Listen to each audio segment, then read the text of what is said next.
All right, Dave is with the Detroit Historical Society. Yep. So you're going to tell me all about this one? I will. I'm Dave Marchione. I'm the Automotive and Industrial Curator for the Detroit Historical Society, and I'm here today with our 1964 Cougar 2 show car. This car was actually built in 1962, shown as a 64. It did the Cavalcade of Customs for Ford in 63, then went to the auto show circuit in 64, then ended at the World's Fair, which is why she's here in the Skyway at Carlisle. It did 2 years at the World's Fair, and then pretty much went into relative obscurity until the car was donated to us in 1985. Oh my gosh, that's amazing. Now, who designed the car? The car was designed by Eugene Bourdonnais and McKinley Tomlinson. It's actually, although it looks European, it's a Shelby. So this car was bought from Carroll Shelby. It's CSX number 2008. It's the 8th Shelby Cobra ever built. So it's a Bristol body car with a Ford driveline. They sent it back to Dearborn, pulled the bodywork off of the car, and then built this car on top of it.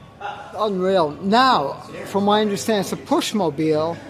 Sure, we don't like to call it that, but that's your term, not mine. So Okay. when Ford got this car in 63, it was a complete, 62, it was a running and driving car. When they sent it back to do the coach work on it, they pulled everything out of it so they could build this body on the platform.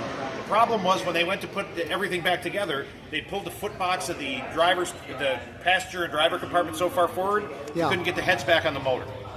So rather than move the motor and change everything, they knew it was a show car, so it basically was going to be what they call a glider. Meaning Glider, I like that. It's not powered, so unfortunately everywhere she goes we have to escort her. Yes, I like the word escort. I like that a lot. Yes. Now, I know about the back door, the air... in the literature it says that because of the fastback shape of it and the top speed of the car being allegedly 170 miles an hour, there's a set of vents in the interior panel in the back of the car which are louvered, and that diverts the air which goes through that closeout panel between the taillights, which you can see as a separate piece, and it's supposed to be hinged and sprung so that it would release the pressure in the back of the car. None of that is functional. Oh, well. Yeah. Show car stuff. It sounds good in theory, it looks good on paper, but it's not executed on the car. Show me some other interesting features. This is fascinating. It's different. Yeah. You know, when we have it out here, we get a lot of people that say it's a Corvette backlash. This car predates the Corvette, but if we think about our sports cars in history, in 61, Jaguar does the XK 2x2 Coupe, which has the long back window. Yes. This car is built in 62, the Corvette in 63, and then the Plymouth Barracuda in 64. Yes. So in automotive styling, you don't want to be too far ahead or too far behind the pack. So this car kind of fits in the middle of that. It's fiberglass bodied. It's the quickest way to do prototyping for Ford. We know they made a full-scale clay of it. So I think what probably happened is they splashed a quick mold off the clay and then used that to form the body panels for this. Now, how many were built? You're looking at it. Okay, the one of one. There's this car, then it's got a sister car which shares the same hip line, the contour here, but it's a convertible. Oh, okay. So it's got, obviously, it's got a header panel at the top of the windshield that has a slot in it to take the edge of the top, and then on the flat deck here, where it comes straight across here flat, it's got 2 holes where there's pins that drop into it.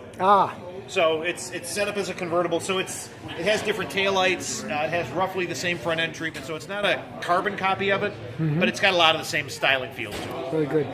Were they actually looking for production, or is just purely show? Yeah, this car was never going to be a production car. Okay. We've got the Mustang 2 show car as well.